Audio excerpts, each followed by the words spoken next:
those experiences, perhaps even more so, can also help overcome the fear of life, which is Mm. another considerable fear that people might come into therapy with.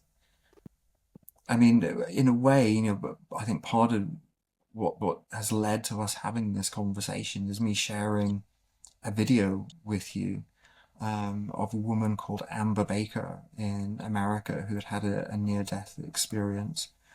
And is certainly someone who would say that since her near-death experience, she doesn't have any fear of death. And that's something that people who have had near-death experiences seem to say very repeatedly. It really transforms Mm. their relationship to death and to the loss of loved ones, and it also really changes their relationship to life and the people who are in their lives and still alive.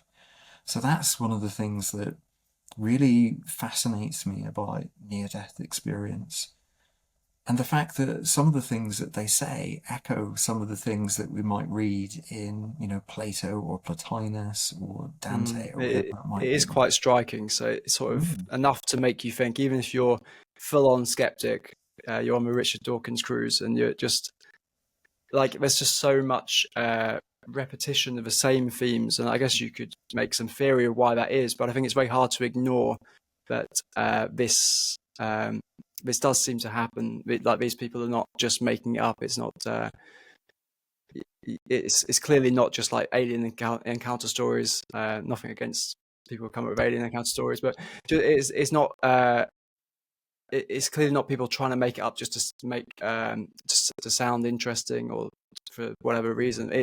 These are genuine people making, like, which is sometimes quite difficult things to talk about, because it's not something which is it's okay to talk about in some ways, in some circles, especially in Western society.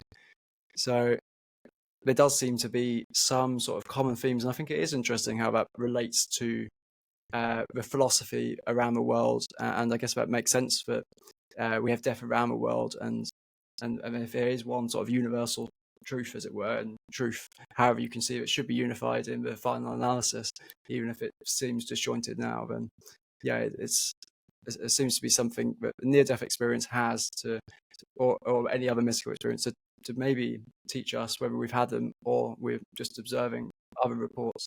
There seems to be something there which definitely correlates with, I guess, what you could call the wisdom and traditions in around the world.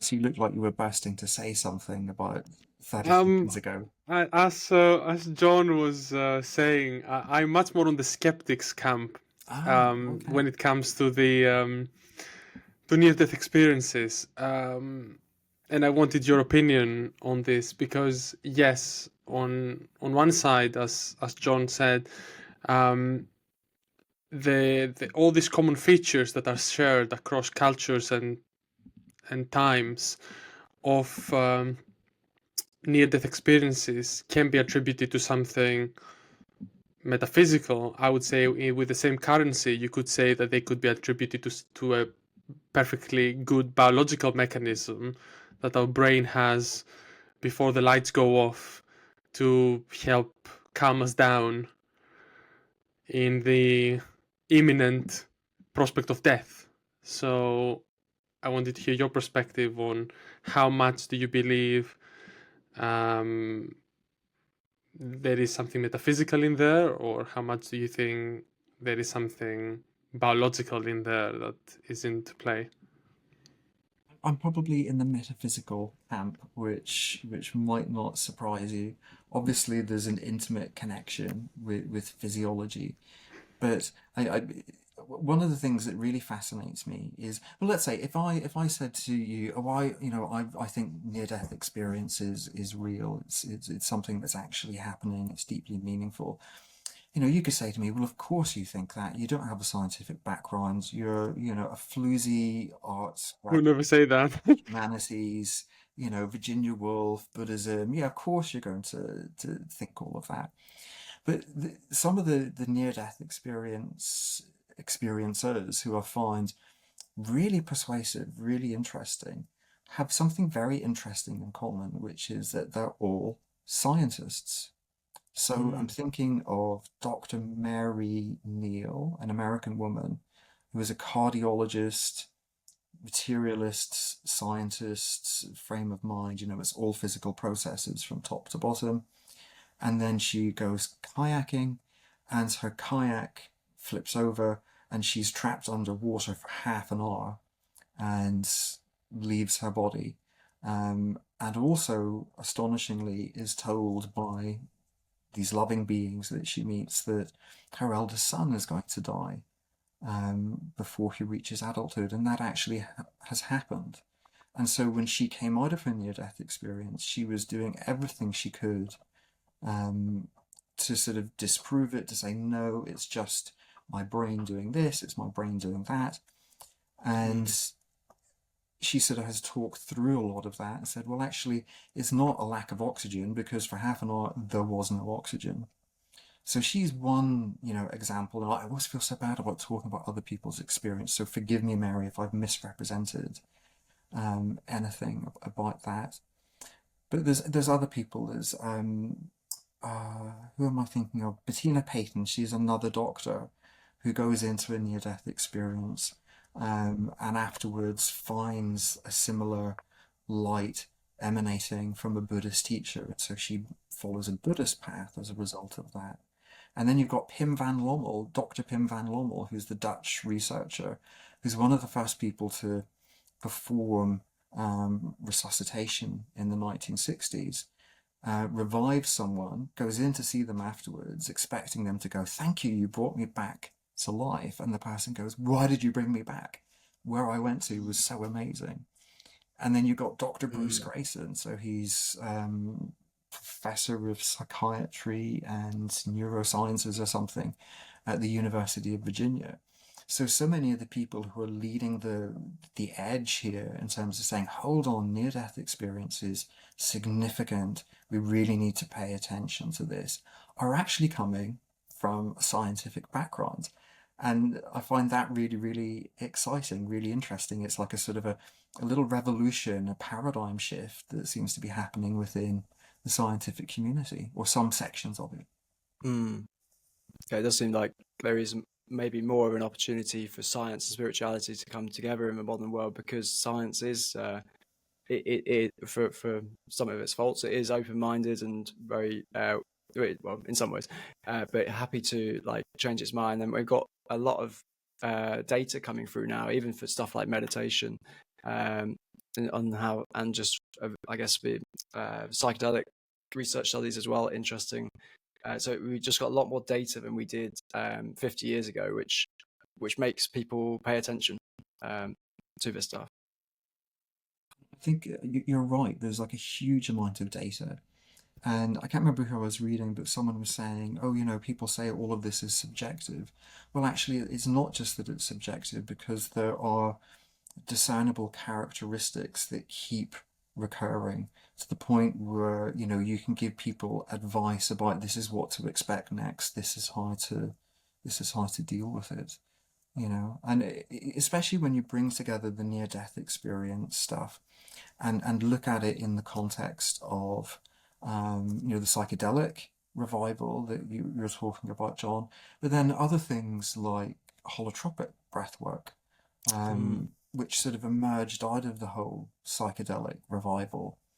And that's in a way partly what got me interested in it, because I went on a holotropic breathwork weekend over 10 years ago and actually had a near-death experience during the breathwork. I didn't know that, and I didn't have that terminology. And it's an uncomfortable terminology, near-death experience, because it does always imply that the person is dying and that's when it's happening. But actually, near-death experience can also emerge from certain sorts of spiritual practices and quite spontaneously as well. So that was...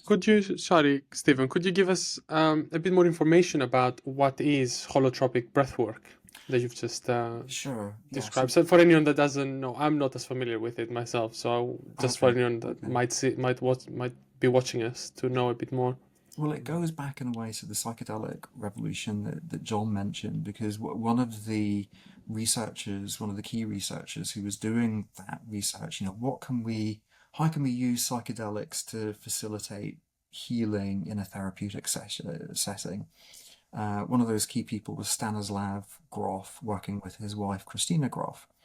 And then, of course, the historical background is that the psychedelic movement got more and more identified with anti-capitalism, anti-militarism, anti-Vietnam, and the US. What was the name of the president? Nixon basically Mm. banned all psychedelic research, and that was a very influential ban that was picked up, and sort of all countries around the world pretty much, prohibited it. So with his research literally all just shut down, Stanislav Grof and Christina Grof, they began to explore, well, how can we access these healing states if we don't have access to psychedelics? And then what they developed through researching shamanic practices and other spiritual traditions was a breathing technique. So holotropic means growing towards wholeness. And the basic attitudes is one of trust. So holotropic breathwork practitioners trust that the experience that's needed to facilitate that next little step of growth is what will emerge in a holotropic breathwork session. And so what happens is you get paired up.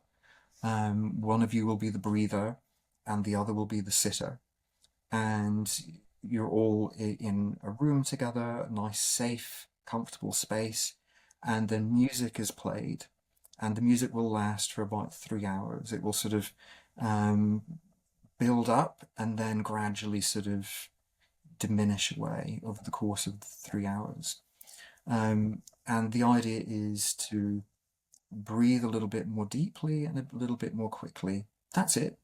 That's all you do. Mm. It's Just amazing how repeat the simple it breathing. is, and Yeah, that produces that experience, which is accessible to anyone without taking any substance or whatever. It's just strange how that's possible. isn't it fascinating? And I think in a Mm. way, when you said drug, the word, or psychedelic, the word that came to mind for me was community. And I think that's one of the really significant things with holotropic breath work, is that you, you you don't need a psychedelic because you've got the intense energy of the community which is holding Mm. um, what's taking place. Do you think the sitter has a significant effect, more maybe more of a significant effect than we would maybe assume? Because we might just be skeptical, just say, oh, they're just they're the sitter, so that how am I going to put this? So like, so they're not, so we can get more people in at one time. I don't know. Not this is not translating as I thought. I don't know if you. Yeah. Well, Well, let's just you say say, yeah. So we got the sitter, and then they're just sitting, theoretically doing nothing. I guess they're oh, they're doing doing a some. lot. They're doing a They're lot. doing something. Yeah. So that's what I'm trying to get is Yeah. what do you think there's something to there which maybe you wouldn't get if you did it maybe on your own. Maybe going back to some sort of, I think there's a quote in the Bible which I don't know if it relates to this, but I thought that it might be interesting. But if there's two of you or more gathered together, then that's a church. I wonder if that's relates to, so just the idea of you need what another person, just someone else, or maybe something else, maybe nature, but something else to have that sort of a spirit of connection. I think that's really a huge part of it. And so there's two things there. There's community and then there's the sitter. So the sitter is sitting with the person who's doing the breath work. They will help if the person needs to go to the loo, or needs a glass of water, or just needs or wants something during the session. They're also there to be the witness, so that afterwards they can say, yeah, I could see you really struggling at that point, or you look so radiant and so joyful. It's providing that mirror, that response. But yes, it's the fact that it's held by a community. Again, I'm doing this, I don't know if you can see, but I suddenly realize I'm thinking about vessels and containment again. And there's something about the community coming together to do this together, which is how psychedelics are used in traditional cultures, I believe. You know, it's not, Mm. here's a bottle of vodka and in my room on my own, going to neck Yeah. some ayahuasca. It's Mm. done in a community.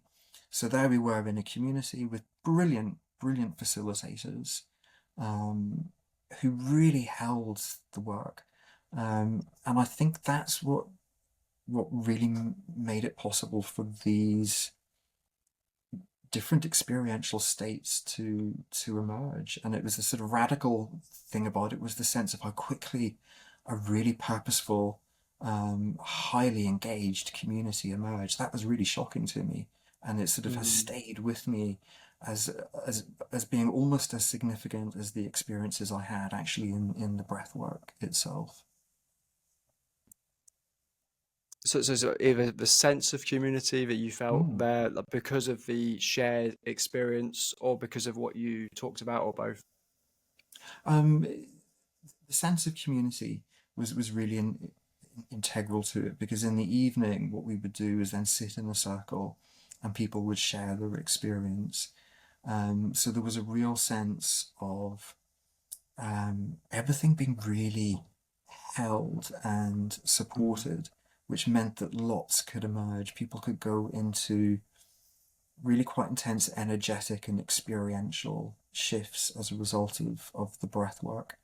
It's one of the, you know, it remains one of the most important experiences in my life, and I'm so Mm. grateful for it. And I'm going to go back in May for the first Oh, time right. in So this is over the first 10 time after 10 years. years. Because what Can I was ask why it took 10 years to come back? If it was such an influential experience, people might sort of think, why not do it very regularly? well, I did go back maybe about 6 months later, and nothing really emerged of any significance. Mm. And I was reflecting on that, and I thought, well, what's going on here? And I thought, well, what was my intention? When I went the first time, I didn't eat meat or drink alcohol or have sex or anything like that for about 40 days beforehand. So I took it very seriously, even though I had no idea what it was, strange, which seems strange to me now. Mm. And I had this incredible experience. The second time, I went back for the high. I went back to have another great experience like I did Mm. last time. So I was chasing the experience. Mm. And I just thought, oh, oh, I've misused it. And I'm Yeah. going back now because now feels like it's the right time. Mm. Um, 12 years, 13 years, something like that. I'm definitely not chasing a high. No. Yeah, I think we can say that. Yeah, I guess so. Do you think it's what just life tells you, or whatever tells you when it's the right time, and if you're dictating it and you're just trying to chase a high, then Mhm. it just, for some whatever reason, it doesn't quite work out how we want it to. Can I ask, Stephen, did you have any previous experience with breathwork before that experience? No. Not with breathwork. The closest I got to it was some experience with meditation. A few years previously, I'd been with some friends. One of them was talking, and someone else said, "Can you not just stop thinking?" And this friend was like absolutely horrified at the thought that he would stop thinking. And the moment I saw him react like that, something shifted in me, and I suddenly thought, I've got to learn to meditate. And to this, I have no idea where that thought came from. Just suddenly, there it was. And so I started meditation, and that was very much in a sort of a Zen Buddhist tradition. So I did have some familiarity with breathing, obviously mindfulness of breathing before going on the holotropic. I'm just trying to pinpoint, would you say that this would be a pretty accessible experience for everyone, even without having any background with meditation or breath work? Or is it something that someone has to have some kind of level of some kind of foundation before they try something like that? I don't think the foundation is necessary. I think even perhaps going in with like foundation might almost in a way be helpful because you're going in very, um, you're not already structuring the experience, you're not confusing it with meditation, which I think might be a challenge for some people. And of course, it's definitely not suitable for everyone. Like if you're signing up for a holotropic breathwork weekend, there will be quite careful screening about your physical health, and psychological or psychiatric health as well. So it's I don't think there's any one thing that's for everyone. I think there is something out there for everyone, but it's not necessarily the same thing for everyone. Mm. Yeah, that's why I asked, in case anyone who's listening to us would say, I'm going for holotropic breathwork Well, next, you'll be you know. screened to make sure it's safe for you and that it's appropriate. You know, and sorry, John, you picked a point, made a point earlier on which I didn't pick up on. Um, I've tried it a little bit myself on my own, and it Mm. doesn't. I've not really found that it works. Um, and so I think for me at least, there's something about doing that as part of a community, which is really integral to it because I think and again, it's a bit like going to a therapy session. You've got to make the effort. You have to book the time out. You've got to travel. Like all the steps of a ritual. Exactly. You've got Mm. to make your pilgrimage there. You've got to, be anticipating, preparing yourself.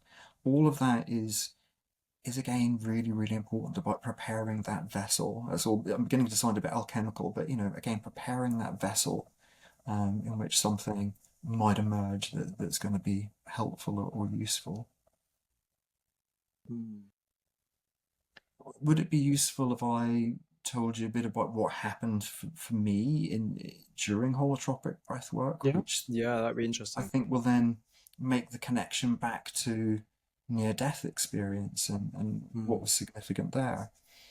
Um, so I had no idea really what to expect. I'd heard some sort of woo-woo stuff that some people experience past lives or stuff like that, but I didn't know what to expect, and I was a little bit skeptical about will this work? I mean, we're just lying in a room listening to music, breathing. I mean, you know, it, but I went with it anyway. I was sort of in a period of exploring, and I think I was excited about meditation, and I sort of thought, well, I went and I just tried meditation. That worked out really well. For the first time, as a gay man, I could sit in a sacred space and feel safe.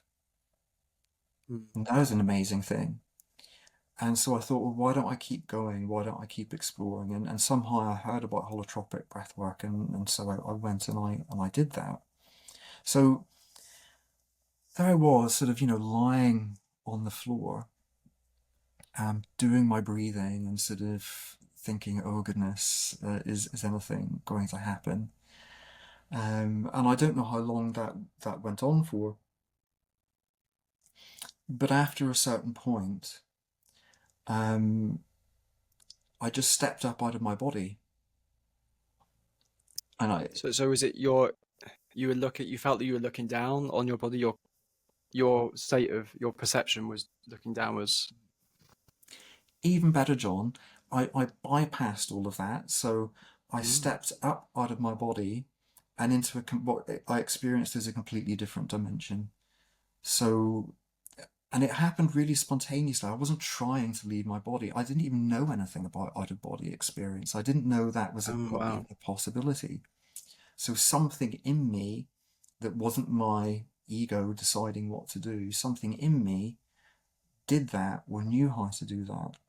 And Mm. so it was such a vivid experience. I literally just stepped up out of my body and I was in this other dimension. And this is where you're going to start to hear the resonance with near death experience. So, first of all, I've stepped out of my body. Um, I felt so conscious, so awake. Um, Everything there was so much more real than everything here. That was my sense, that it was like, Yeah, you hear that come across in a lot of these reports. It's more real than real, which to someone who hasn't had these experiences, it's very strange that people are saying that. yeah, it's because what could be more real than all of this? Yeah. But somehow, yes, it was real. Um, and again, here's another NDE trope, because I can't really explain it. I don't have the words for it. You know, Mm. it was just, that was more real than this. And then with that, I also felt a sense of relief of, oh, homecoming, I'm home. So Mm. that was very powerful in the experience as well. And then the way I've been remembering this for years is that two beings of light came toward me. Two beings or beams? Beings, beings, Beings, okay. I thought not you the might say headlights of two a beams of BMW, light. but yeah, two beings of light came Mm. towards me. Um, and again, that's so interesting because I had an evangelical Christian background, so I Yeah. experienced them as beings of light, not as angels, which is interesting in itself. Mm. Do you think that you could have interpreted them as angels, or do you think they were definitely not angels? I think the problem with the word angels is I associate There's it. a lot of connotations. Yeah, I I guess associate it with there's a lot of wings symbolism and imagery and which is built up from the culture, but I guess maybe yeah. maybe you could make the argument that originally they were inspired by something maybe Oh, akin to what absolutely. Yeah, yeah. I think But it so. is interesting you didn't see them as angels, I guess. So it shows it's perhaps not just simply an experience that we might have, which is uses our past experiences, our Mm, past images that we've are used to, just to make it more familiar for us. I don't know, it might do that, but it's interesting that for you, this was not specifically angels. It wasn't trying to make it exactly what you'd be used to. It was something which was felt real because it was not just using stuff from your past life. It wasn't a construction in that way. exactly. And I think that's a really important point you're making. It wasn't a recycling or a rehashing of all Mm. of the constructs that I might have been carrying about angels, or what the spiritual world might be like. Because if the NDE is just a social construct, then it's going to conform with the way we're constructed socially. It's not going to shatter that, or it's not going to challenge that. Um, Mm. where the beings, I guess you could say, were angelic was in the sense that they were full of a deep understanding and radiated this absolute, profound, unconditional love. And it was the Mm. unconditional love which I experienced as being integral to the active principle of that reality and what made it higher. Mm. So So, again, so when you say higher and you say you come out of your body or came above your body, and we associate heaven with up, so is that, do you think, more of a metaphorical use of a word, or do you think there is something to some sort of levels of reality in that way? it's an interesting question because when I think back to like the phenomenology of it, what did I actually experience? I experienced very vividly stepping up out of my body. I stepped up. That was my Mm. experience of stepping up, and my experience of that realm, dimension of whatever it is, the universe of consciousness. What's the difference between the two? Who knows? Um, Mm. uh, I experienced that as being more real and in that sense higher, like ontologically higher, perhaps. Mm. Um, that's the sense that I can make of it. It definitely there was a sense of verticality, definitely, but also a sense of return or Mm. journey in towards a center. And John, your mind will be ringing with left, right, and center with Dante as I'm saying all of this, but I guess the Divine Oh, Comedy is the admission first here, I great. actually have not read Dante. Oh, it's one big black hole in my knowledge of Oh perennial no, I'm sorry. I philosophy. thought So you were. I no, don't I mean to wasn't be. on there because so those that don't know, me and Stephen were on a course last year on different perennial traditions. So we were on the Christian mysticism, and I think you're doing Hinduism now, which I actually did the year before, and I also did Taoism the year before. But I've been one of these ones who have people who've not gone to all of the modules, so I've only done a few, so I missed out on the Dante. But I look forward to doing it one day. You've got that pleasure to look forward to, and I promise you, when you get to the Paradiso, and then when you get to the final few cantos, where for the final stage of his journey towards the center, the source, Dante's being guided by St. Bernard, you will be seeing practically in every verse, an echo or an expression or a foretaste or a trope of near-death experience. It's ineffable, it's an experience of joy, it's overwhelming, it's an experience of reality, it's an experience of homecoming. It's uniquely personal. That's it as well. There's always something about it that is uniquely personal. It's not like a standard industrialized experience that's the same for everyone. So you've got all of that to look forward to, John. There's your Christmas presents I'm sorted out. Someone's very going to much give you a looking copy forward of to the it. Divine Comedy. So do you think Dante's book was inspired by a mystical near-death experience? Do we know that? And because it does seem to be for me looking at it, looking through history, there does seem to be not as many accounts of near-death experiences or mystical experiences as we might think, or certainly near-death experiences. Like these days on YouTube, we get all sorts. But it's interesting that there doesn't seem to, at least from my reading, that there doesn't seem to have been that many people who are having these sort of a near-death experiences specifically. So you don't get the people describing, "Oh, I was hoeing a field." Oh, Sorry, yeah. I think we've lost you there for a second. Yeah, it says new recording track. A new recording track started due to changes in your device. Okay, I don't know. It's still recording as far as I can say. Can you hear me? Yes. A bit differently now. Actually, a bit better, John. I think I can. Yeah, actually a bit better now that you say it, Stephen. Okay, so that's switched just back to the MacBook Pro microphone. What I was going to ask, is it the microphone died maybe? Yeah, the The one microphone you were died. holding. Yeah, Maybe that's what happened. it's probably digital.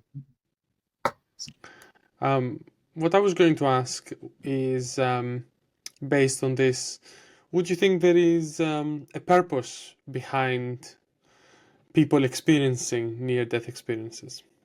Do you think we experience them to help us come back to our normal life? Do you think we experience them to help us come back from death or survive? Do you think it's just all the conditions that need to be fulfilled align for us to peer through to this other dimension, and we just get a glimpse of what is to come, maybe? Experiences always seem to be really purposeful and really meaningful. There's an awful lot on places like YouTube. So one thing, I'm very, very careful about quality control. So I will look at near-death experience videos which are released by IANS, which is the International Association of Near-Death Studies, and a channel called Coming Home, because there's just so much garbage online that I want to be really listening to the people who've really had these experiences and are speaking from that sense of meaning and purpose. And what is really clear about the way they speak is that they come back from the experience with a clear sense of purpose, which is to be a creative center of something beneficial and helpful in the world. It's almost as if they come back charged with a sort of bodhisattva energy. And it might take a while to reach that because some people have difficult experiences and it can be a very disruptive thing to have your entire worldview torn upside down. But I think it's purposeful, and I think there's something about the fact that so many near-death experiences are emerging now because of advances in science, which enable the resuscitation of people previously who just would have been dead.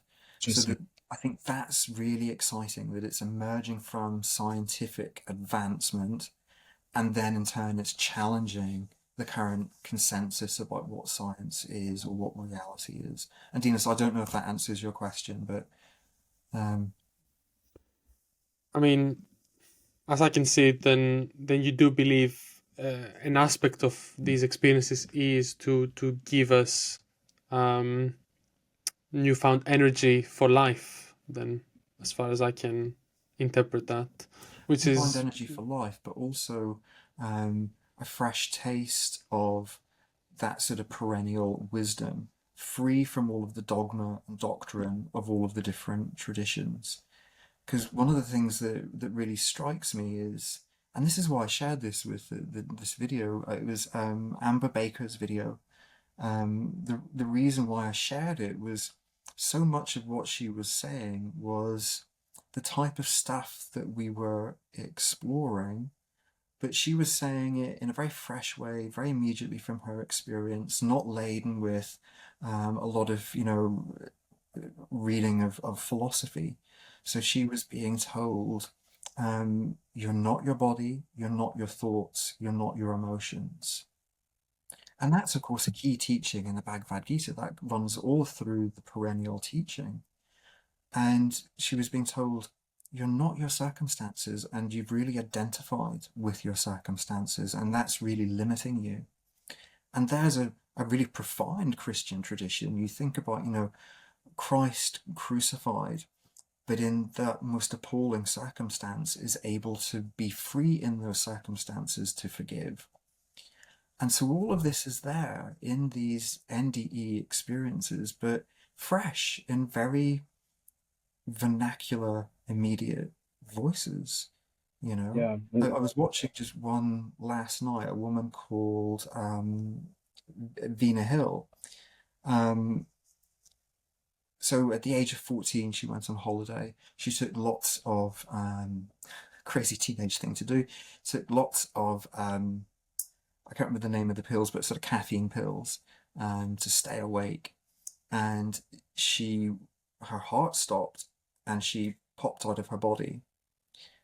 And so she met a being of light, and what she was told at the age of 14 by this being of light was that this being of light was her highest soul, or what I think perennial traditions might refer to as spirit, and that they were intimately connected, and what she was meeting was her higher self, which didn't ever, incarnate on earth, but always remained there and was her guide through life. And that's really astonishing because this is, a 14-year-old girl, as she was, having this spontaneous experience, being told this. And anyone with the sort of, who's read Plato or Plotinus is like, oh my goodness, this is like hardcore esoteric Western philosophy that we have a daemon or a guide who accompanies us through life. Plotinus says in his Aeneid that the highest part of the soul never becomes embodied but remains there. And I just think, isn't that astonishing that it's these ancient texts that are part of our tradition, they're forgotten, they're too spooky, it's too occult, esoteric. And then a 14-year-old girl on a bus in Italy is having this really astonishing experience in which something very similar is being communicated to her. It is very compelling, and it sort of, I guess, it keeps a doesn't keep the tradition going, but it revives, it gives life to or freshness to what is the cultural passing on of these things, because cultures pass them on, I guess, because they are important. They do teach us to live. But it's also something important about having that direct experience, or at least some people in the culture having it, to sort of breathe freshness into that, revive it. Because I guess over time it does sort of get naturally tarnished and added to, and in a way it's maybe it's a more simple truth direct and something we know perhaps intuitively, but all this overthinking about it or overthinking about other stuff just gets in the way of it.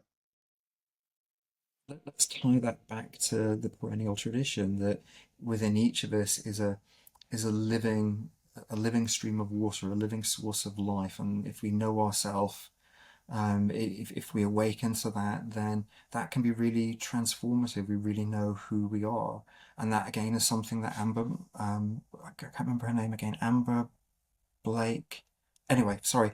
Um, that's something that is told. You need to remember who you really are. You've forgotten who you really are, and of course, this is Platonism. This is the recollection of who we really are. Here we are, and we forget who we really are, and then we become very defended, and we block out this awareness, which is of an ever new originating source of life that we participate in. It's interesting that those experiences. So a little contented sigh from me there after saying that. Yeah. So, one of the experiences you mentioned, the being of light said to this person that I'm your higher self. So it's just strange to me how if that is your higher self, why are you not experiencing from their perspective? Even in that experience, you are being sort of told it by someone else. It seems that is your higher self, which um, I don't know. Maybe these things are not meant to make sense, and maybe to put explanations to them is unhelpful and maybe redundant. But I don't know if you had any thoughts on that. I do have one thought, which is there's a book called The Divine Double. I believe it's called The Divine Double, which I've got on my bookshelf, which I've not yet read, which is actually exploring this motif as it runs through different world religions and mystical traditions, the sense that we have a divine double on a higher level who's intimately connected with us and interested. Um, can I also now drop a little bit of complexity into this? Because what I told you earlier on about my experience was that I saw two beings of light. And that's the way I've been sort of remembering that experience. There was something that happened later, which I was remembering, but I had sort of disconnected it. And I thought, oh, I don't know why I think I formed some judgments about it, that it just seemed a bit silly. Um, and for the first time, I went back to look at my notes because I wrote about the experience back in 2011 after it had happened, and I was suddenly curious. Hold on, am I remembering? If I've got a very vivid sense of what I experienced, but am I remembering it accurately? And I reread what I wrote, and it wasn't two beings of light; it was only one. And there was an aspect of the experience which I had completely forgotten, which was when I met the being of light, I said, I miss you. And I experienced grief, and relief and love and joy. And it was a sense of, I really knew who that being of light was. And we went back so far, and were so intimately connected. And what a relief to finally um, to be reconnected again. Um, and I and that I don't know what to make of that yet. I'm just like, oh wow, there was something there that I forgot, and there was a sense of intimacy in already knowing who that was in some way, but I couldn't remember any detail. But there was this deep, intimate sense of familiarity, which sign. Then afterwards, I'm listening to Vina Hill talking. Is it Vina Hill? Yes, Vina Hill talking about her experience. It's like, oh wow, okay, so there's something in common between my experience and Vina Hill's experience as well. Would you say maybe that so would you say that there was no second being of light, or maybe the second being of light was also you? Quite possibly. There's a theme there of a pair. And I think what happened is I had some value judgments about that sense of connection, because after that, being of light changed appearance. And I realised I'd carried some value judgments about the way it changed appearance. I thought, well, that sounds a bit silly. I would never want to tell anyone about that and describe that. Whereas the being of light, that's great. We can go there with that, even if people who are quite skeptical. And I think my own value judgments there had sort of edited a little bit. But I think the important thing with these experiences is they're so rich. They're a call into contemplative consciousness, and I think a call into a contemplative consciousness is also a call into an imaginative consciousness. You know, and I don't mean in the sense of making it up, but it continues to unfold new meaning. I mean, it doesn't have one single meaning. This experience will continue to live inside me for the rest of my body's life. There we go. It sounds wonderful, and thank you for sharing that experience with us. It's a lot to unpack there, and a lot of things that are there to interpret, I think. Coming again back to more of a practical question from someone who's a skeptic like me. You also mentioned earlier that people that have had these experiences say, "Why did you bring me back?" Have you found that people who have experienced these near-death experiences and had all these wonderful feelings and experiences get adversely affected by having to return to their mundane everyday lives of a 9-to-5 job that doesn't involve Absolutely. being with beings of light anymore, Yeah, or totally. anything around that? Yeah, and that's a big part of the literature, the near-death experience literature. If you look at books by Raymond Moody, Pim Van Lommel, Dr. Bruce Grayson, and then lots of the people who've actually had the experiences themselves and written books to sort of evangelize, it would seem. It can be really difficult, because imagine you're experiencing unconditional love. You're in this place that feels like home. Suddenly everything makes sense. It's full of beauty, of joy. It's deeply meaningful, deeply, deeply, deeply meaningful and purposeful, and full of awe and wonder.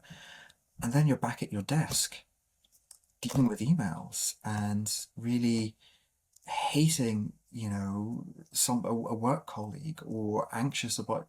Yeah, so people can really just, oh, please, I just want to go back there. That was so amazing. And so there can be a lot of work for people who've had this experience, just to go through that sort of crushing disappointment. Like with Pim Van Lommel, the cardiologist who, saves this person's life on the operating table. And the first thing they say to him is, "Why did you bring me back? What have you done?" You know. So yeah, there's a lot. There's a lot to do if you're in that world of meaning and then you're back here. It's like, what a bummer! What a come down. You know. I Yeah, this is found why I that asked, myself a little because bit. I was gonna ask if you had the similar feelings of disappointment um, and A, sadness. a little bit, because it's like when I sometimes find myself going, I've experienced that, and I've experienced other things in meditation, yet I'm really, really angry about this, and I'm feeling really petty and small within myself. I'm really trapped inside my own, reactivity, and it feels really painful. It's just like, oh, you probably see on my face, like, this is not a good experience. Just the pain of the contrast.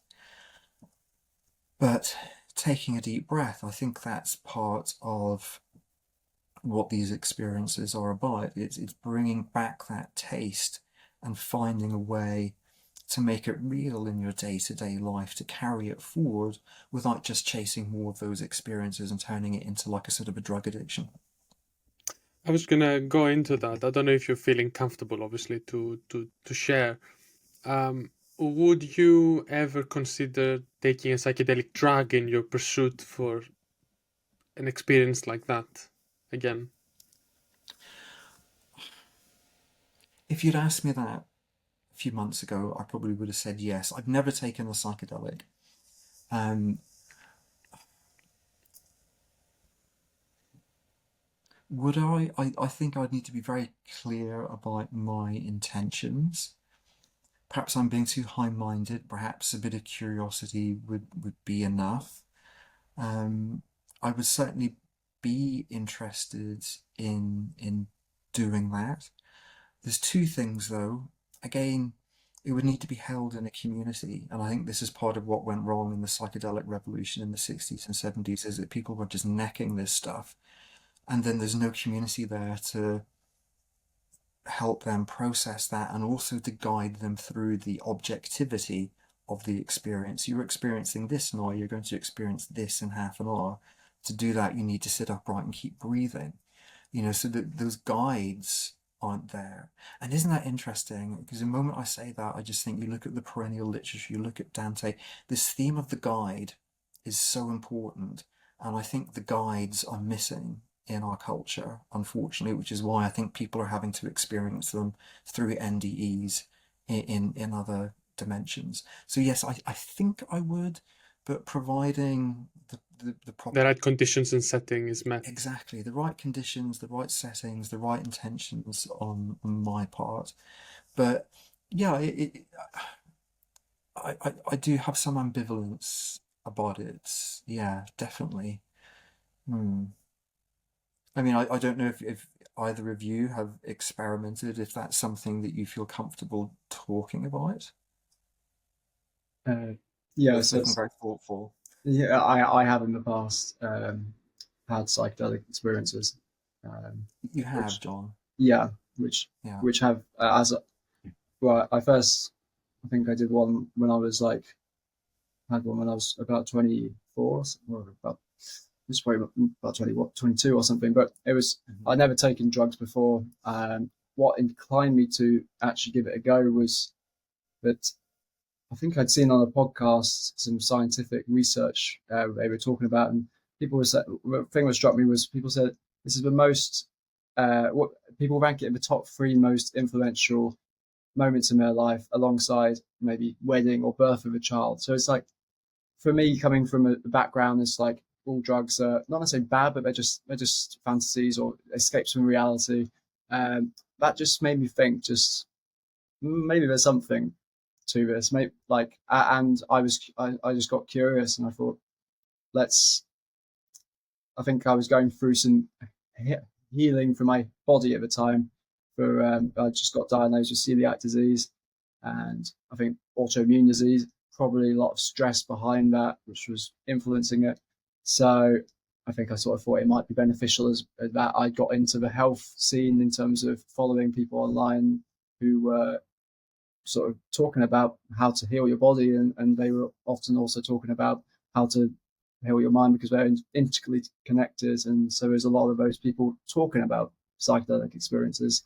And so all that evidence sort of not as evidence, but all that stuff coalesced, and it made me think, okay, I've got to at least try this. Like I feel, you know, yeah, it's something which I guess, I don't know. I think a lot of people, when I tell them about it, they're like, because I went to do ayahuasca in a retreat in Holland, so it wasn't just in Amsterdam, it was in a proper retreat setting. So it did feel a little bit safer than perhaps going off into the jungle somewhere, but it did still feel like a pilgrimage there almost. And yeah, so there was in a very nice holding space with guides, two guides, and the music was amazing as well.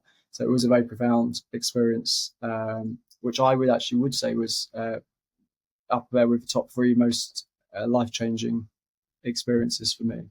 But I'm always hesitant about recommending it to others, because it's I think it's just something which people have to come to themselves, or not. It's not something I would just try and push on someone else, because it's quite a full-on experience. And no, there feels even, I don't know if I would go back to do something which is so like such a high dose of something which will take you who knows where, which like for me, even though consider that I had two experiences on that weekend and I consider them positive, I don't know. There's still a bit of a trepidation about going back into that experience. It's like I'm quite content with everyday life, and I guess it's that's the classic thing. It does sort of the ego death. Obviously, the most scary thing we can experience because that's us going. That's death, at least temporarily. And yeah, so yeah, I don't know. I don't know whether. Trepidation sounds like a really healthy attitude because Mm, this is very powerful stuff, and I think in trepidation there's sort of there's something in that of perhaps a healthy respect and a recognition of the power of these, well, plant medicines or whatever we want to call them. But I think you said something very significant, which was that you went on it was like a pilgrimage, and I got a sense of you very consciously, very intentionally journeying towards something which is the exact opposite of drug use normally, because normally drug use and alcohol, it's about numbing out and it's about avoiding and flying away from, whereas you were quite consciously traveling towards something which included some risk and uncertainty and possibly some difficulty and possibly something very useful and healing for you. yeah, no. Yeah, I have taken lower doses of psychedelics in the past on my own or with other people, but I find that they've not been perhaps quite so profound. But perhaps maybe profound at the moment, but they're still very profound and valuable. But from this experience of higher dose with community was, yeah, that's why it ranks in those top three. Maybe it's partly because it was the first time as well. And yeah, I think the preparation was more serious. With yeah, they gave a preparation document a few weeks but before, which I followed fairly well. So yeah, I think it's all those maybe elements which we don't perhaps value so much, especially maybe in Western culture, especially we sort of just think, oh, this is the plant medicine, this is the thing which is valuable, it's going to give me the experience. But there's all the other softer things which are also of value. I'm really struck by also the way you describe um, the retreat, the ayahuasca experience, and the parallel there between the holotropic experience. And there's some recurring themes. There's a pilgrimage. There's a going towards. There's some essential screening being done by the people running it to make sure it's safe. So there's some care and responsibility. There's your personal preparation. There's the ritual element, the sense of community, the deep experiencing, the making sense of it, the traveling back. There's a really interesting pattern or gestalt there that it seems to be common to both the holotropic and the ayahuasca experience. Yeah, and I think they're probably the same. I don't know. I don't know whether it's a different reality or it's just or whether it's a biological production. Like I'm open minded to both of those, but yeah, I think there is different triggers to that, and it's not like just with the drug or holotrip, certain breathing ways, reference to breathing. It's not like that's causing the whole experience. It's taking away something which is otherwise blocking our experience. It's taking away something that's normally blocking our experience and actually not looking at any one aspect of it as the main causal factor. I mean, you could say, yes, the ayahuasca in that instance is like the main ingredient, but it's the main ingredient in the context, and I don't think you can take that part away from the whole. I mean, if you just necked ayahuasca at home, it could just be a really awful, not a healing experience, you know. So there's something there about not trying to reduce it down to any one thing, but trying to look at the whole thing and treat it as a whole. As you said about the setting, I think is very important. And from what you said, Stephen, you have a lot of experience with different retreats. You'd say generally. Um, Um, not lots of experience. I wouldn't say lots of experience because practically everybody who's on YouTube has been to Nepal for 3 years. I've just been on some retreats, Throstle Hill Buddhist Abbey, a few other places, some with Quakers as well, and obviously I go to attend Quaker meetings, so I'm doing spiritual practice in a community each week, and I've been trying to maintain spiritual practice off and on since about 2010.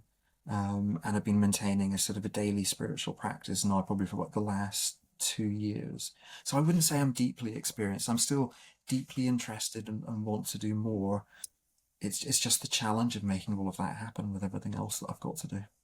The main reason I'm asking is because I was grilling John the other week about his experiences with retreats, Hmm. because I'm a bit skeptical because I see them becoming very commercialized these days and very predatory sometimes of people that are struggling, especially for financial reasons in most cases. So I was wondering if you had seen any, bad apples in your experiences, or if you've seen any kind of unsavory practices in retreats that you'd. I've been very, very fortunate. I've not seen or experienced anything like that. Again, I think it probably comes back to the quality control. Um, in the same way that when it comes to engaging with near-death experience content, I'm very selective about what I engage with. When it comes to going on retreat, I've always done that through quite an established centre with quite a long tradition or a pedigree, with some grounding in, like an orthodoxy, like be it sort of Zen Buddhism or Quakerism, whatever it might be, because I think that can really protect against the sort of exploitative and dangerous stuff that's out there. Because if you think about those religious traditions, well, there are many things, but one thing they are is about trying to preserve that vessel through time so that people can go somewhere into a safe place, experience this, and not be exploited. So I'm very lucky. I've not experienced anything bad, and I just cannot tell you how deeply, deeply, deeply grateful I continue to be for going on Buddhist retreat. I went a few times to different places, and a few times in particular to Throstle Hill Buddhist Abbey up in the north. And that was such a healing experience because as a gay man growing up in the evangelical church in Northern Ireland in the 80s and 90s, it was I had to really be very careful about what I showed, and I couldn't really show myself. And at that time, because I was born in the early 70s, when I was a teenager and becoming aware that I was gay, I was in an environment where I was being told that to be gay means that you're a sinner, a criminal, or mentally ill. A church that I went to, a woman turned around to me and said, not knowing that I was gay, saying, but she said, well, they should all be shot. And that was quite a common attitude to hear, even in an evangelical church in the early 90s. So I really reacted against religion. I had so much of it an evangelical religion. Um, there's something interesting there we might return to, but I was so, so deeply grateful to go to Throstle Hill Buddhist Abbey, to walk into a sacred space, to sit down and meditate, to experience my consciousness clearing, to feel still and present, to have a taste of something really, really beautiful and precious, and to actually be spiritually safe, physically safe, and psychologically safe while I was doing it. And that bodhisattva will remain on my uh, uh, uh, home altar for as long as I live. Oh, and Alan B. Wallace, I went on a few retreats with him, and they were radiant, amazing, intellectually stimulating, but deeply, deeply uh, experiential, practice-based experiences as well. So I really do encourage people to engage with this, but to be selective. Yeah. I mean, So Demas, you? Have you been on retreats? I mean, I want John to take me to a retreat. He John, thinks it's I up to you. he You've got thinks to I'm a make it. retreat aficionado. Like I've been to Yeah, whereas he's my retreat guide, and I am dependent on John to initiate me to the world Oh of yeah. retreats. yeah, I've been to No very pressure, few. John. You're just the guide and the initiator, but no pressure. Yeah, I spend a lot of time at the Krishnamurti Centre. I don't know if you've come across that, Stephen, which is very The what local. centre? The Krishnamurti Centre. So it's Mm. founded by Jiddu Krishnamurti, the philosopher who Uh, was popular in the 70s.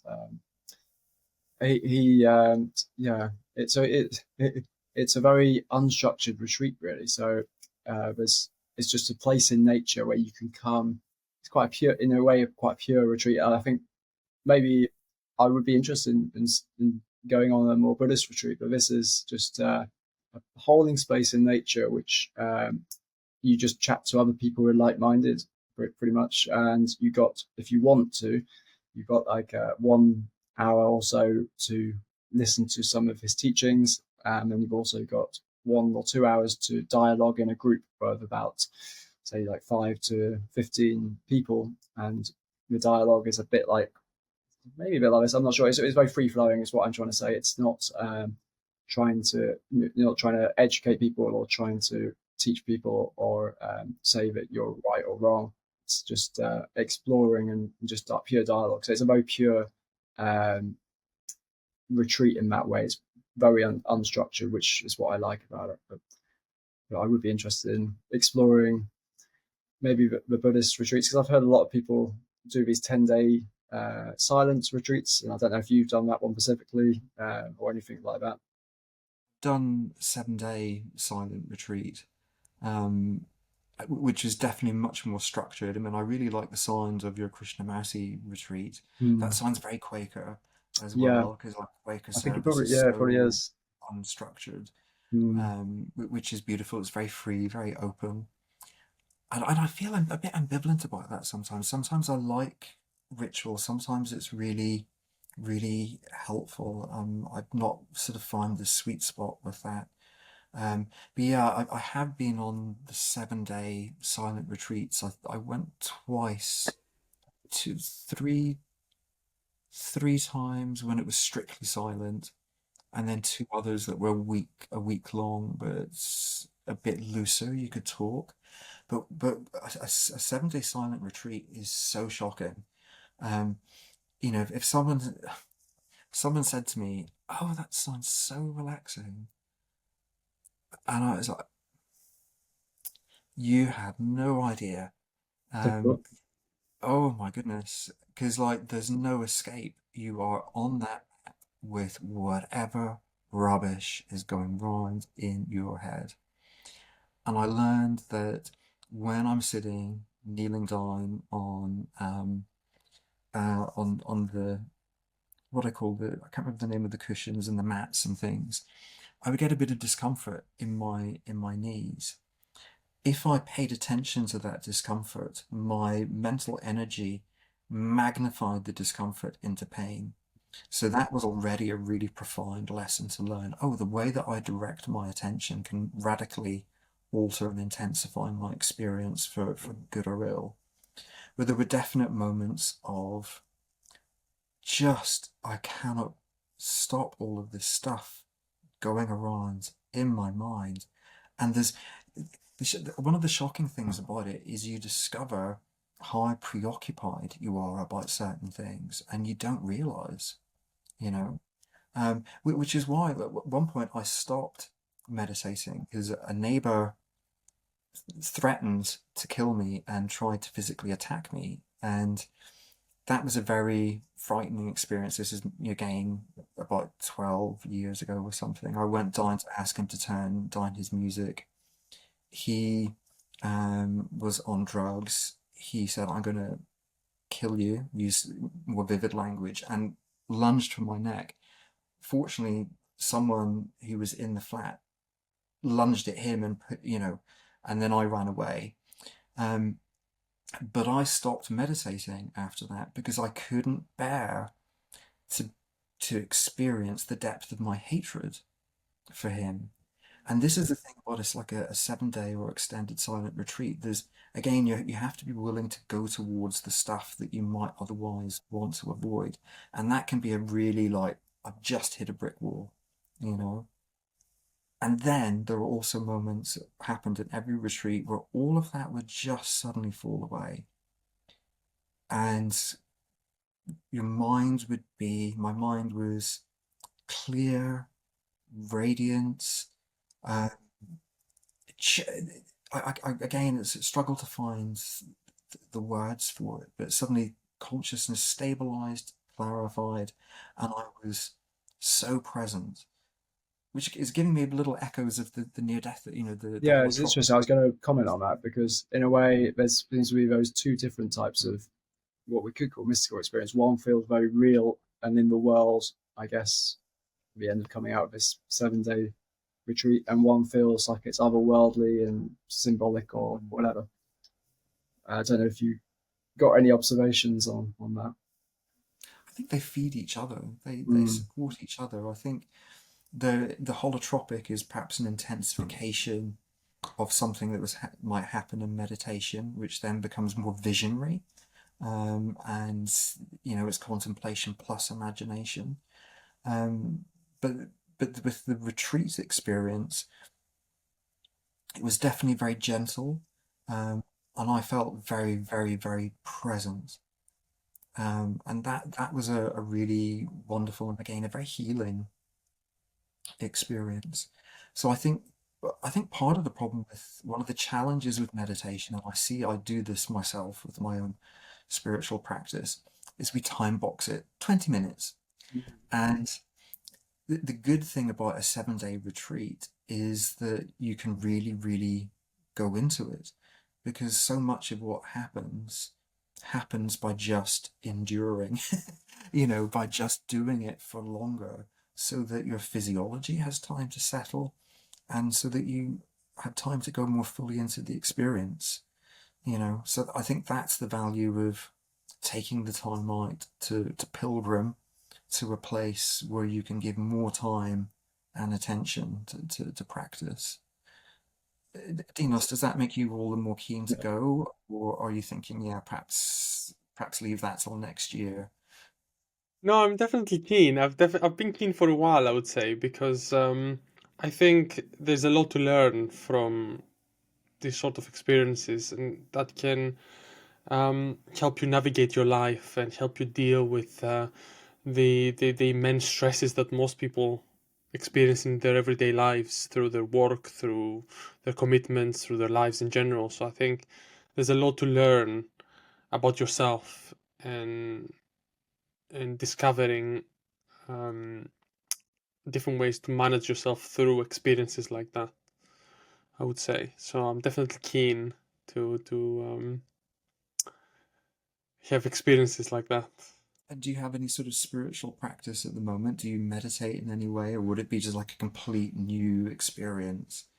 I would be fairly new experience. Oh, I have kind of tried, but I find it very hard to get into this mindset and shut down myself. I think unless I'm fully taken somewhere else, as you said before, I need to go there, do the pilgrimage, not be in my usual spaces and kind of do it there.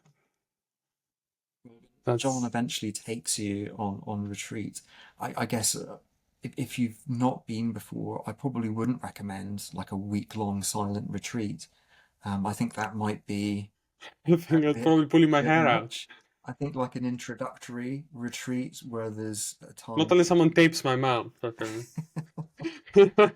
Yeah, I think you can go into the water gently. You don't need to just jump in at the deep end. Yeah. Yeah, I guess. yeah, something is sorry. Yeah, something Mm. more easy to begin with. Go on, John. Yeah, I was just going to say, like, the thing with retreats, I guess, is in a way they're isolated away from normal everyday life. And I guess the problem is you can go on them, and then you come back and then you're plunged back into the office job or whatever you're doing. Just everyday life comes back at you. And I don't know if you felt there is lasting change just from the experience, Stephen, or whether you think there is a necessity to keep some sort of practice going afterwards, and or have some transition period to help you transition from retreat to everyday life. I think the transition phase, or allowing a transition, is really really important. Um, and that applies both to something like holotropic and to something like going on a meditation retreat, because like for one time I'd been to a 7-day silent retreat at Throstle Hole, and um, I then had to I was flying back from Newcastle airport, and I went to the airport and it was full of soldiers, so there's quite a raw male energy. And I felt really exposed. There was something about um, 7 days in silence and then suddenly to be confronted with all that noise, and 7 days where you're getting more attuned to more and more subtle qualities of consciousness, to then suddenly be outside Burger King surrounded by soldiers, that was quite intense.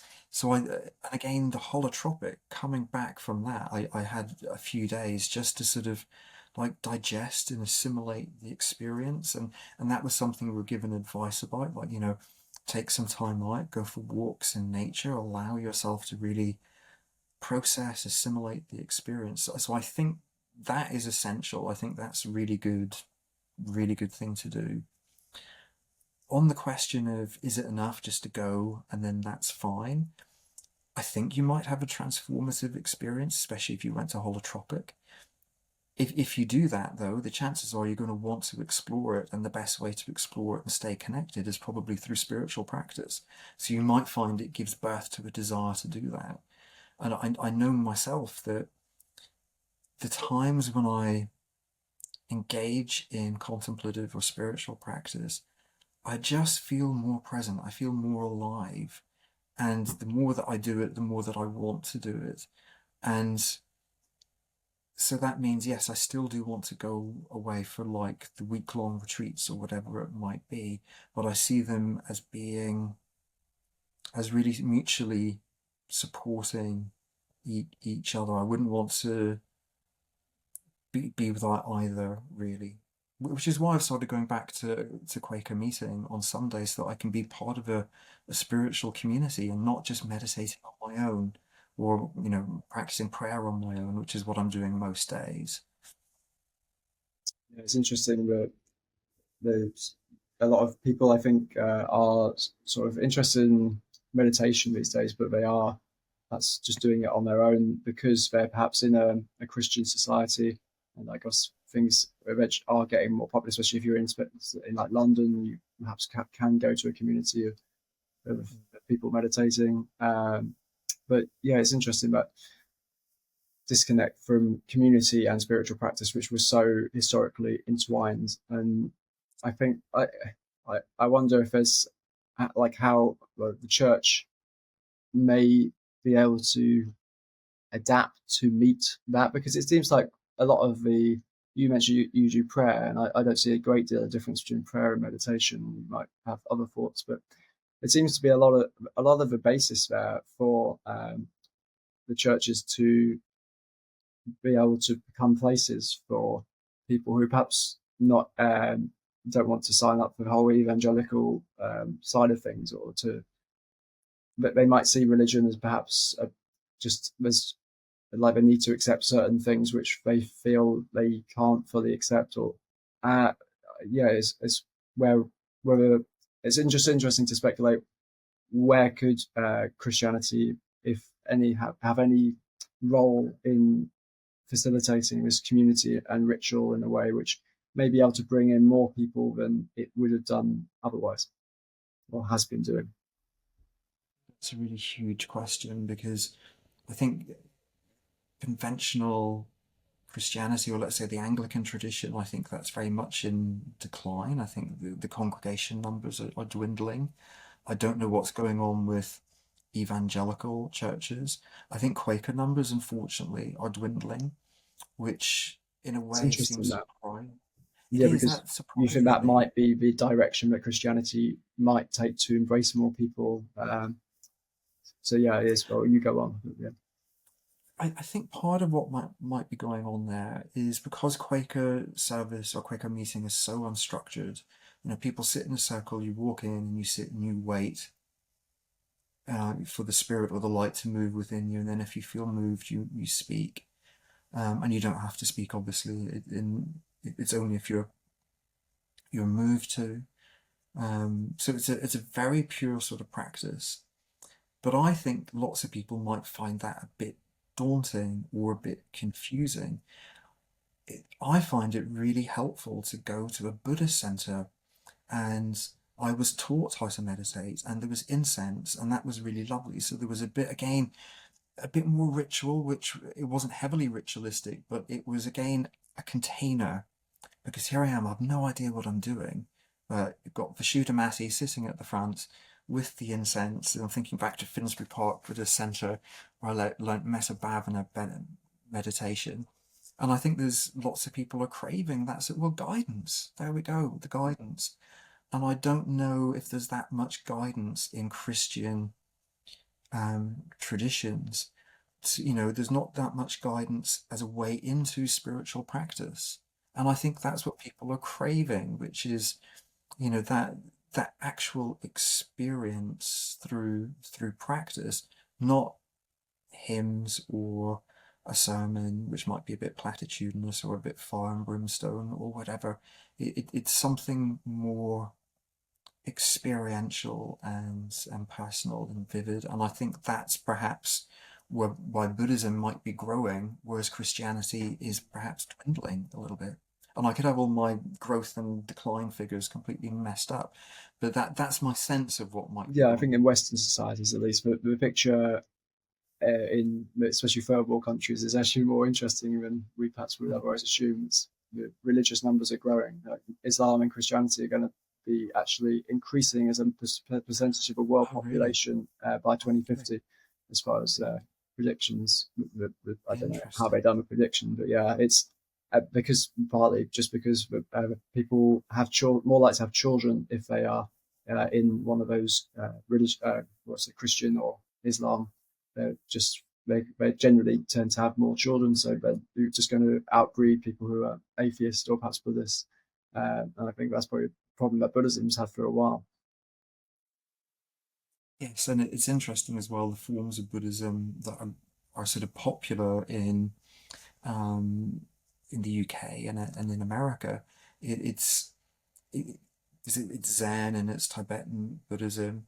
Whereas if you go to the Far East, the main form of Buddhism is actually Pure Land Buddhism, which is about this devotional relationship to Amida Buddha. But that hasn't really taken root in the UK and the US because it seems to be too like Christianity.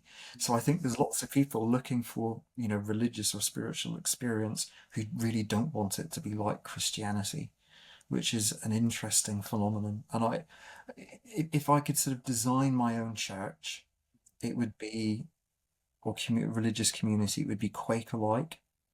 So I would keep Quaker service. I would keep the fact that, for instance, Quaker, the main Quaker building in Euston, I used to go to a meeting there, and every Wednesday, whenever the meeting was, a Muslim man would come in and do his prayers in the corner during the meeting and then get up and go out. And that was fine because it was an open space in which everybody was welcome. Goodness, I'm sort of becoming moved as I say that because there's something very radical, very very radical, um, in that, and in the Quaker tradition, where you sit and you're in silence, praying, meditating, or open to what might happen. Everyone is welcome, and anyone can get up and speak, regardless of age, sex, religion, or whatever.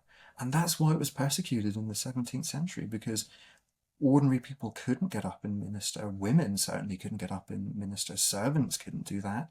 But here they were standing up, claiming to share what they were experiencing. So that is wonderful. That is core Quakerism which I want to keep, and I would love to add in a bit of ritual on top of that. I would love to bring in communion. I really miss taking communion because I used to take communion at St George's, and I find that really beautiful, really meaningful and challenging. And so I would love to somehow have a church where, thank heavens, no hymns, no hymns, but meeting for worship in the Quaker sense, plus communion or some sort of ritual as well. And then afterwards, eating and drinking together, which is what happens in Quakers. We have tea and biscuits and sit around and chat. And there's part of the richness of it as well. Yeah, because I guess it's the community element is strengthened by actually perhaps the stuff which happens after the service or before the Mm, service, and the just the natural conversations that happen. totally. I think that's a really integral part of it. I think that's um, as essential to it as going into the meeting room or communion or whatever else might be happening, because the whole thing is a sort of a we're relational beings. We're being called into relationship with each other, a deeper relationship with ourselves, and with that sort of grind of our relationality. So it makes sense, and it also gives an opportunity for silliness and laughter, and interesting discoveries and finding out amazing things about people that you would never have guessed from looking at them. All of that, I think, is a really, really precious, rich source of any spiritual tradition.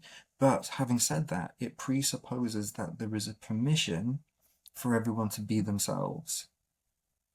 And that's one of the things, again, that seems to come up in NDE experiences, the importance of developing unconditional acceptance for yourself and for other people.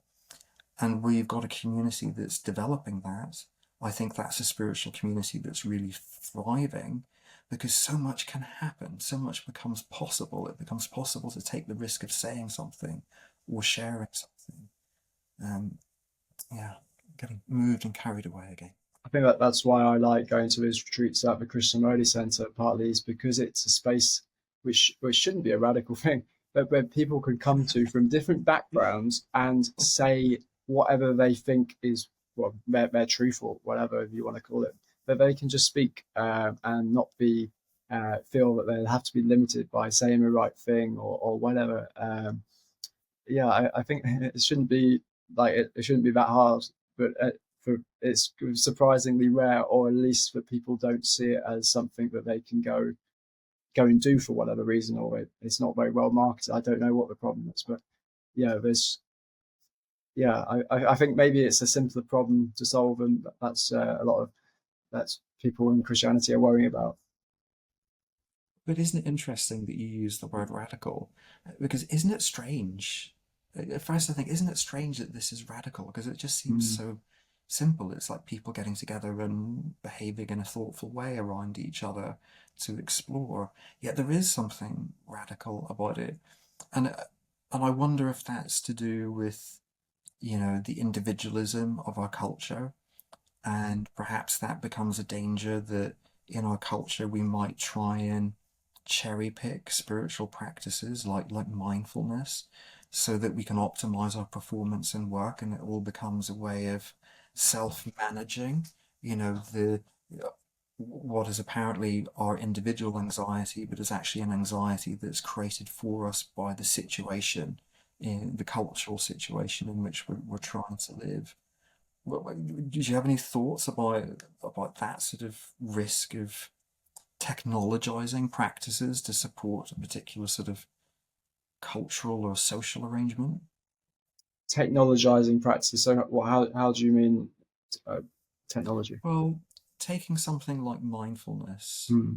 um, from the Buddhist tradition, um, and separating it from the Eightfold Path of Buddhist practice, and the community life of being part of a sangha, and perhaps adopting the precepts, actually making commitments which involve renouncing certain things, giving certain things up, you know, then taking meditation and separating a diet from that, and then 20 minutes of meditation today to, to help keep you calm as you deal with the Making everything into an app. situation.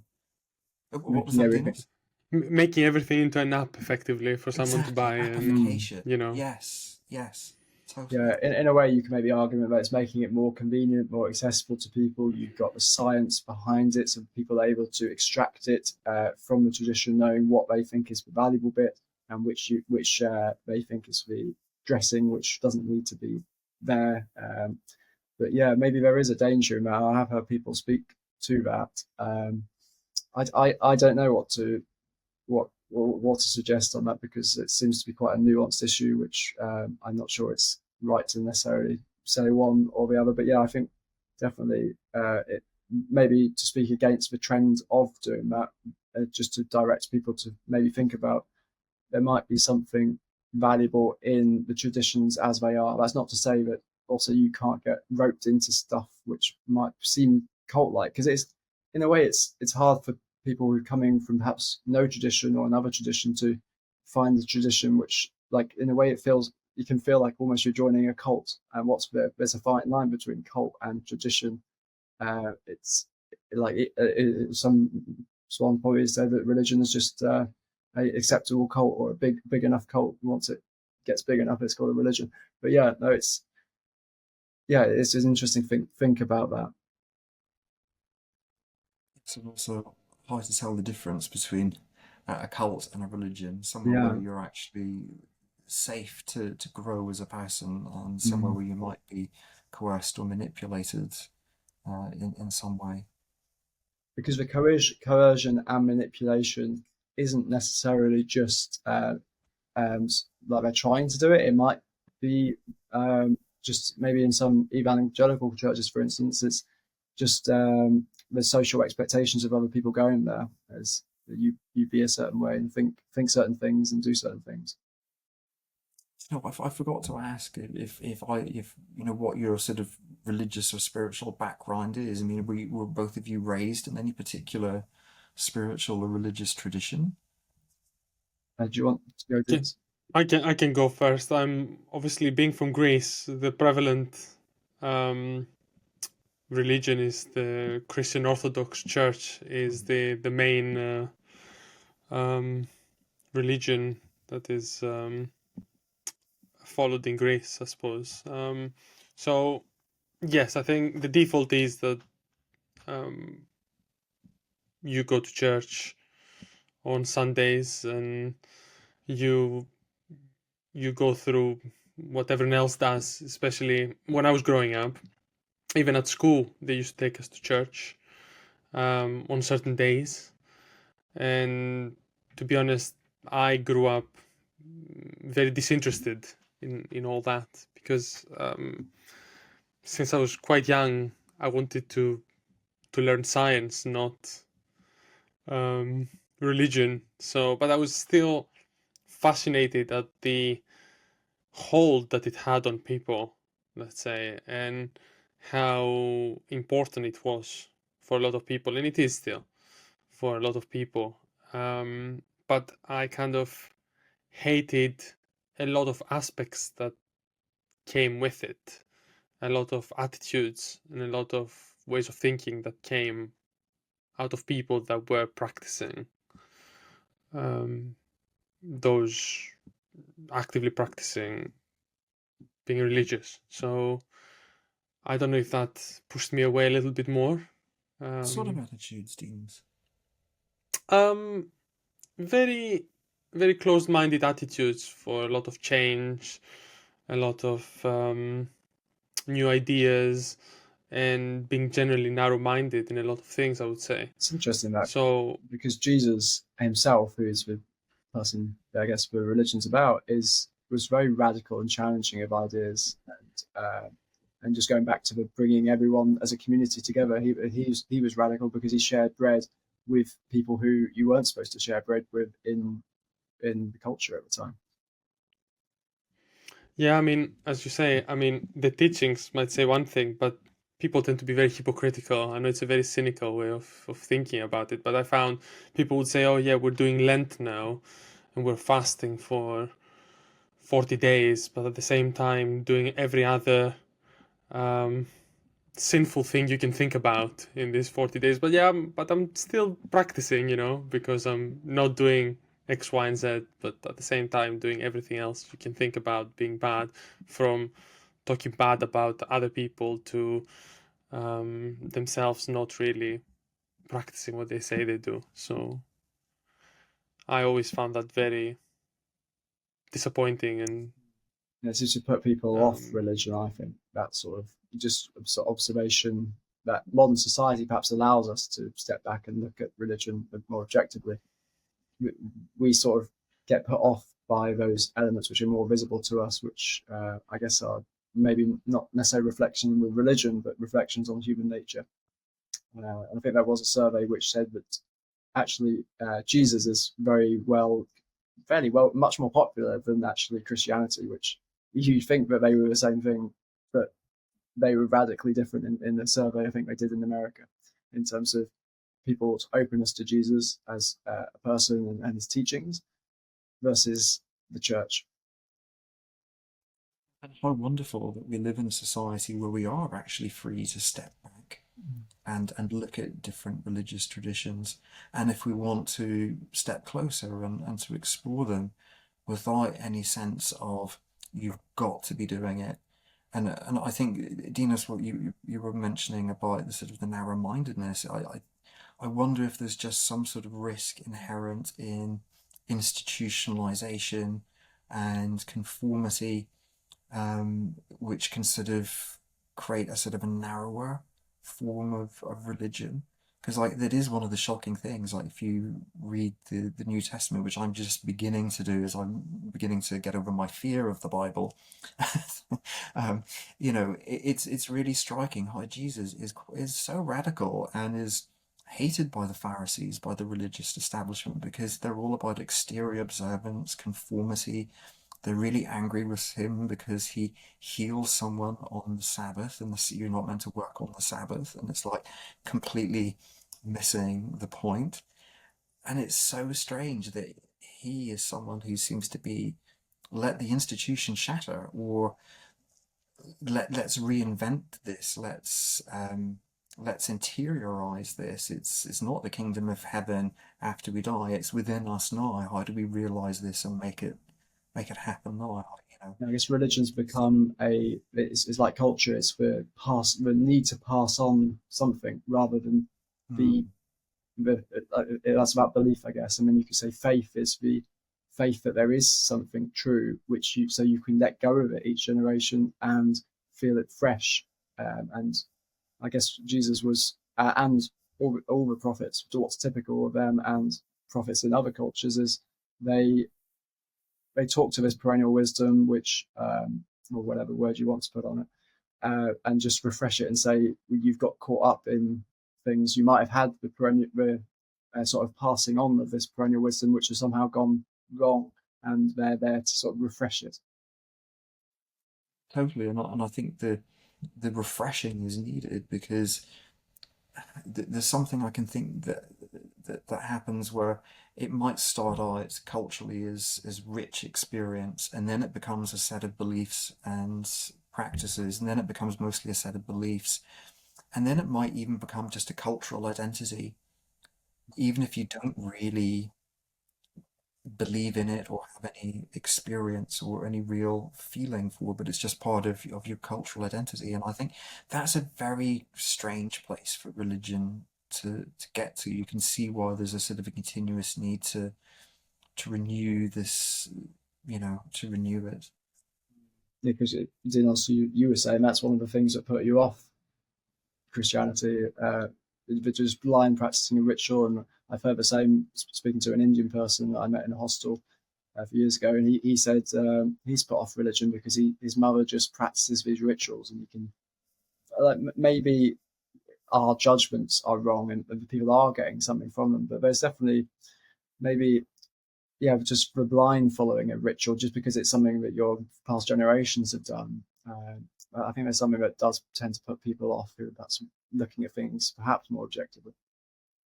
It's also the cherry picking for me. It's not only following these rituals blind, it's also following the rituals that they like, let's say, Mhm. while not adhering to everything? How can you say you're fully committed And it's also if you don't? not adhering to the most important things. So going back to your story, Stephen, of was it, if I remember correctly, a person in your church saying that gay people should be lined up and shot? That's like, even if you say it's a teaching of Jesus, that homosexuality is wrong. I'm not sure. I haven't looked into that specifically, but the teaching which underlies all teachings, and the teaching which is underlying all the he basically takes the 10 Commandments and looks at what are the two teachings underlying it. It's loving God and loving the neighbor, which are perhaps more closely related than we otherwise assume. And yeah, I think that's what turns people off perhaps about religion, because they see the hypocriticism there. They see that people are sort of prioritize using it to back up maybe their hatred or whatever, and clearly just so wrong in that way. It's just like so almost laughably wrong if it wasn't actually so influential on what actually happens. And It becomes the them and us identity. We are the good people, they are the bad people, we are righteous, they are yeah, not. So it'd be much better if they just didn't exist. yeah, And it sort of misses, as you say, the fundamental point that we're all called into a deeper love of self and of God and of neighbour. I should put all of that in the wrong order, but forgive me. And wanting to shoot people is certainly not consistent with that.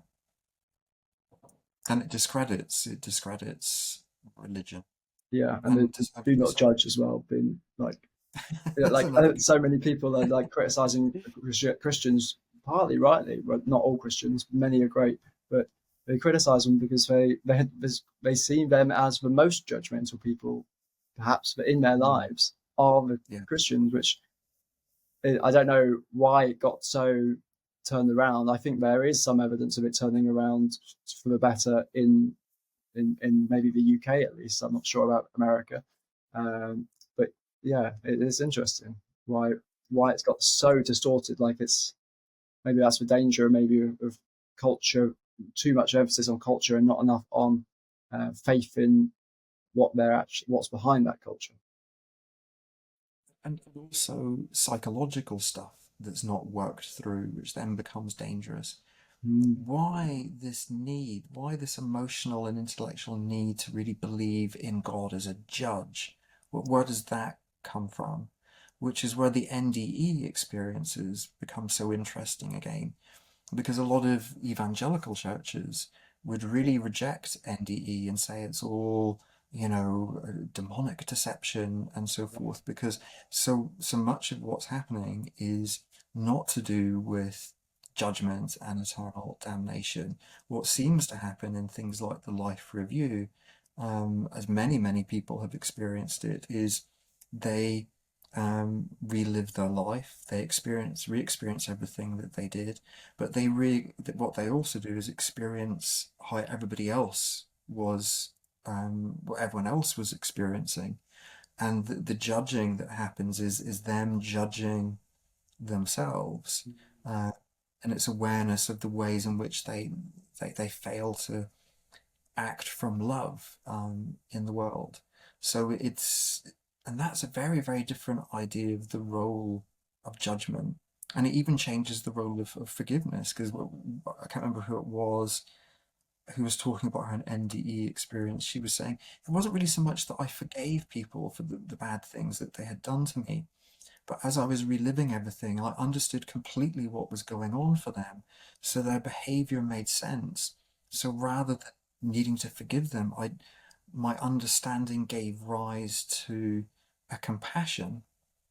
And this is beautiful and really powerful stuff that can be brought into daily life. And it's got very Yeah, little to do with because that judgment stuff or seems to condemnation. be real, even if you disagree with and you think, oh, these are just some fantasy experiences. That stuff seems to be real. That wisdom, I think, resonates with us intuitively. Like Mm. even if you're quite judgmental, I think what you just said, people will sort of feel there's some sort of truth to that. It does seem some gut feel, intuition, whatever you want to feel about it. We sort of know that's true, and that would be a good world if we could head towards something more aligned with that. And when you said intuitive or intuition, you touched your heart. Mm. I think that is a really important gesture, because I think so much of the NDE experience is about people being really radically touched here, by the experience, seeing themselves in the world differently. Um, and that really has an effect. I noticed today, because I've been sort of reflecting on, I wish I could remember her name, what she was saying about her NDE experience. I saw a man walk into traffic, cross the road, and it caused a bit of, like, people were, it was dangerous basically. He could have been injured, someone could have crashed. I became really judgmental.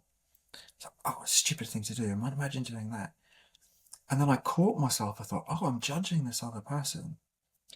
And I replayed what I'd been hearing from the NDE account. And I thought, well, hold on. Does this man look happy? Does he look like he's in a really good state and I would want to swap places with him? No, no.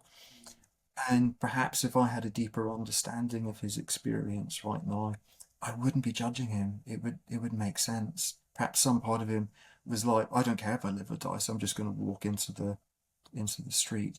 And I think that's part of the power of the NDE experiences, is that stripped free of a lot of the dogma and the doctrine, it can bring us back into the real moment of our ongoing experience with a fresh sense of, how am I living right now? How am I relating to other people? Because how I'm relating, even if it's just through critical thoughts, has an impact, has an effect, and I'm responsible for that. And that's the really shocking thing. I think that one of the things that comes out of NDE experience, not that we're going to be judged at some future point, but that in every moment of our lives, we're responsible. The way we're acting and the way we're thinking has an impact on the world around us. And that's really, really huge. Yeah, it reminds me of, is it judge and you will be judged? Like, Yes, it's yes. not like so much where maybe like a judge after life. Obviously, there could be, I don't know, but it's more. But it definitely, what seems to be the case is our attitudes here influence ourselves, our inner and outer harmony. I think part of what the religious traditions are trying to remind us is that we're a source. There's a lot emitting from us, emanating from us at every moment. And if we can become aware, we have some decisions to make about what it is we're going to be putting out into the world. And so there's the responsibility that religion sort of, or good forms of religion, really places directly in our hearts. Hmm. As you said, I like the idea that these kind of experiences can bring us out of our individualism and into a more, um, caring and empathetic state for other people. Because I do feel that a lot of our issues that we're facing today are because we're much more individualistic and much more focused on ourselves, and if necessary stepping on other people to get in on our goals, and or not even caring about other people. And I think a good aspect of religions in the past was that one or another, it did create a sense of community that is now completely been eradicated in modern world, where people are just completely separated and kept separated by social media, for example, and um, political views, and 100 other groups that you can choose to align yourself in, and everyone else is your enemy unless you're part of that group.